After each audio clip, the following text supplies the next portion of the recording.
Types of data: nominal, ordinal, interval ratio. Data is central to statistical analysis. When we wish to find out more about a phenomenon or process, we collect data. Usually, we collect several measures on each person or thing of interest. Each thing we collect data about is called an observation. If we are interested in how people respond, then each observation will be a person. Or an observation could be a business, or a product, or a period in time, such as a week. Variables record the measurements we are interested in. Age, sex, and chocolate preference can all be stored as variables. For each observation, we record a score or value for each of the variables. When we store this data in a spreadsheet or a database, each row corresponds to a single observation, and each column is a variable. Level of measurement. The level of measurement used for a variable determines which summary statistics, graphs, and analysis are possible and sensible. The nominal level is the most basic level of measurement. Nominal is also known as categorical or qualitative. Examples of nominal variables are sex, preferred type of chocolate, and colour. These are descriptions or labels with no sense of order. Nominal values can be stored as a word or text or given a numerical code. However, the numbers do not imply order. To summarize nominal data, we use a frequency or percentage. You cannot calculate a mean or average value for nominal data. The next level of measurement is ordinal. Examples of ordinal variables are rank, satisfaction, and fanciness. Ordinal variables have a meaningful order, but the intervals between the values in the scale may not be equal.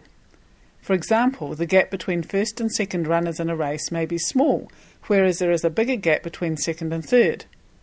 Similarly, there may be a big difference between satisfied and unsatisfied, but a smaller difference between unsatisfied and very unsatisfied. Like nominal data, ordinal data can be given as frequencies. Some people state that you should never calculate a mean or average for ordinal data. However, it is quite common practice, particularly in research regarding people's behaviour, to find mean values for ordinal data. You should be careful if you do this to think about what it means and if it is justifiable. The most precise level of measurement is interval ratio. This level includes things that can be measured rather than classified or ordered, such as number of customers, weight, age, and size. Interval ratio data is also known as scale, quantitative, or parametric. Interval ratio data can be discrete, with whole numbers, or continuous, with fractional numbers. Interval ratio data is very mathematically versatile. The most common summary measures are the mean, the median, and the standard deviation. Graphical representation.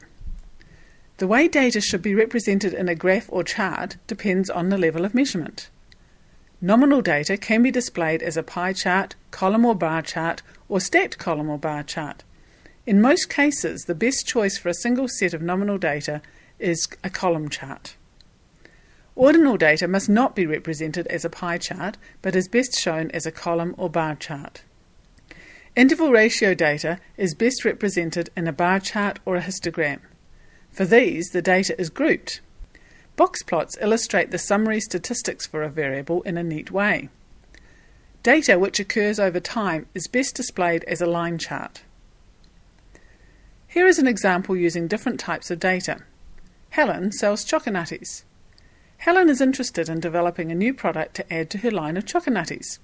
She develops a questionnaire and asks a random sample of 50 of her customers to fill it out.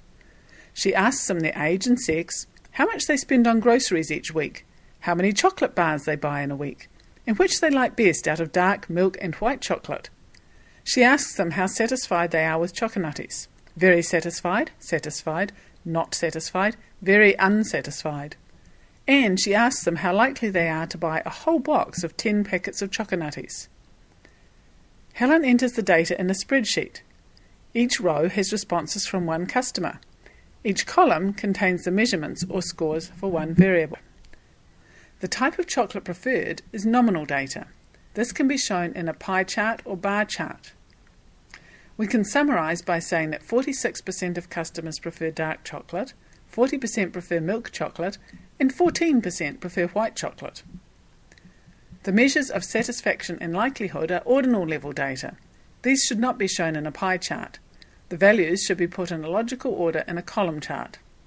We could summarise by saying that 32% are very satisfied with Choconutties and 72% of people are satisfied or very satisfied. The average satisfaction score comes to 2.06, which could be interpreted as satisfied. However, it is debatable whether it is sensible to calculate a mean satisfaction score. Age, amount spent on groceries and number of chocolate bars are all interval ratio data. These can be displayed on bar charts or histograms. We can say that for the customers in the sample, the mean age is 38 years, the mean amount spent on groceries is $192, and the mean number of chocolate bars bought per week is 3.3. These are all meaningful summary statistics. The type of analysis that is sensible for a given data set depends on the level of measurement. You can find out more about this in the video Choosing the Test.